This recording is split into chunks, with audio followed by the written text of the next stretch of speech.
Vamos a otro tema, 9:49. Fíjense que el 54% de los chilenos cree que la corrupción ha aumentado en nuestro país en el último año. Es una de las conclusiones del Barómetro Global de Corrupción en América Latina elaborado por Transparencia Internacional. Conversamos de este asunto con el presidente del Consejo para la Transparencia, Jorge Jara Quemada. ¿Cómo está, Jorge? Buenos días. Hola, buenos días. Hola, buenos días, Verónica y Sebastián. ¿Qué tal? Bien, Jorge, gracias por conversar con nosotros. Queremos profundizar en este informe y darle también un contexto a los números que muestran a Chile con este 54% de aumento o de percepción más bien de la ciudadanía de aumento de corrupción. ¿Cómo está Chile en relación a otros países de Latinoamérica? ¿Y qué nos muestra este dato finalmente, Jorge? Bueno, el dato lo que nos está mostrando es que estamos bajando levemente, nos situamos en el promedio de América Latina, ¿no es cierto? Chile con 54, el promedio de América Latina es 53, de percepción de que la corrupción ha aumentado en los últimos tiempos. En el caso chileno yo creo que esto se debe a lo que hemos venido diciendo hace algunos meses, es decir, nosotros hemos pasado de un estadio donde la corrupción era poco frecuente y habían involucrados bajos montos y habían algunas instituciones que parecían impermeables a esta corrupción, a una situación actual donde este fenómeno se ha ido haciendo cada vez más frecuente, los montos han llevado a cifras incluso estratosféricas y esto ha involucrado incluso algunas instituciones del país que antes no estaban con este problema. Por lo tanto, lo que hay, si tú lo quieres mirar globalmente, es un deterioro paulatino en nuestra situación de corrupción, a pesar de que no da, como en otros países, como el caso de Venezuela o Haití, para hablar de que aquí hay una corrupción de carácter sistémico, ¿no? Pero obviamente existe un mayor grado de ella. Jorge, una inquietud. ¿Tiene que ver esta realidad con algo que por una parte puede ser visto como que efectivamente ha tenido un incremento en Chile? ¿O estamos hablando de una realidad que siempre ha existido, pero que de acuerdo a la experiencia actual, donde hoy día hay mucho más acceso a la información, donde hoy día hay posibilidad de saber y acceder, que antes no existía, estamos dando cuenta de esto? Insisto, ¿es algo que siempre existió y recién nos enteramos ahora? ¿O realmente cómo entender eso si es que ahora hay un aumento? Es difícil de saber eso, Verónica, de poderlo precisar, porque no hay estudios que te avalen si es lo uno o lo otro. Yo creo que puede ser una mezcla, aunque en verdad yo me inclino más bien por lo que tú señalas. Yo creo que en Chile había una corrupción larvada que ha sido descubierta o ha quedado al descubierto fruto de la enorme cantidad de herramientas regulatorias que en los últimos 10 años han surgido. Piensa tú que tenemos derecho a acceso a la información, tenemos ley del lobby, tenemos declaración de patrimonio de intereses, en fin, tenemos una serie de normas, un conjunto de normas sobre integridad pública que hoy día precisamente además se están reforzando en el Parlamento, digamos, producto de una agenda que el gobierno lanzó hace muy poco tiempo atrás, pero es difícil precisar cuánto hay de que tenemos nuevas herramientas que nos permiten descubrir estos hechos con una mayor nitidez o mayor rapidez, que esto que se ha ido más bien levantando. Yo creo que es un poco los dos. En Chile se han producido algunos fenómenos, por ejemplo en las Fuerzas Armadas, en las policías, incluso en el Poder Judicial, que antes eran cuestiones que no se habían percibido nunca. Y eso puede ser una señal, digamos, de que tenemos una corrupción distinta.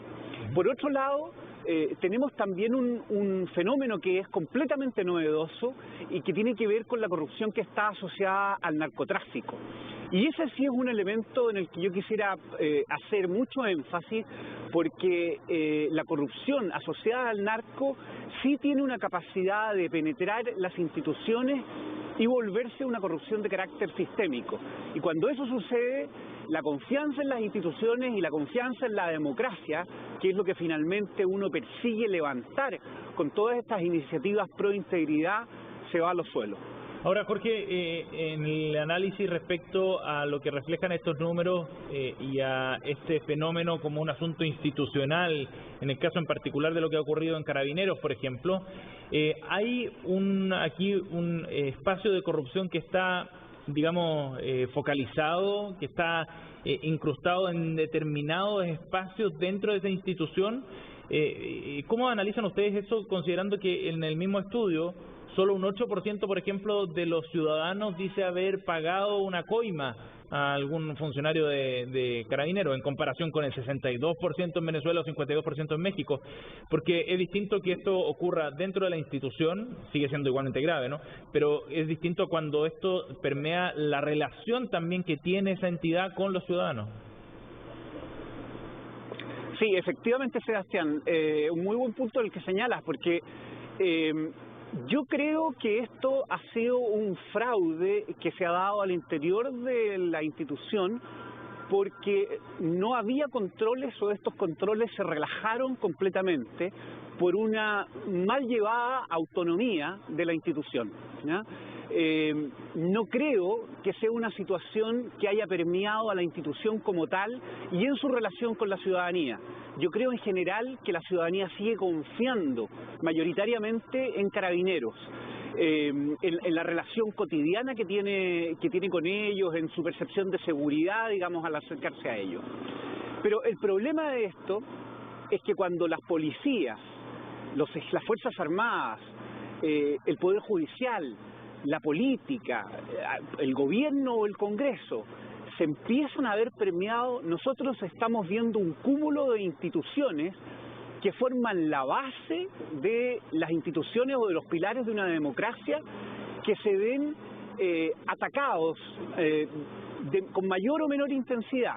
Y por lo tanto, lo preocupante, y por eso este estudio es una señal de alerta muy potente, es como el fresco de esta mañana, ¿no es cierto?, que nos viene a despertar, a decirnos que algo está ocurriendo, que debemos estar alertas, atentos, a precisamente atacar el problema de una manera, de un foco preventivo, de manera de evitar que esto se esparza, siga permeando instituciones de la sociedad y llegue paulatinamente a casos, digamos, como los de los otros países que tú has mencionado, que obviamente tienen un grado de corrupción sistémica, pero lo importante es detener esto mucho antes, digamos, de que estemos en una situación parecida a la de esos países. Ahora, Jorge, hay otro tema, que no solo la percepción que hay respecto a determinadas instituciones que han estado en el centro de la noticia por casos de corrupción, como es el caso de la policía o de Carabineros en particular, o del ejército,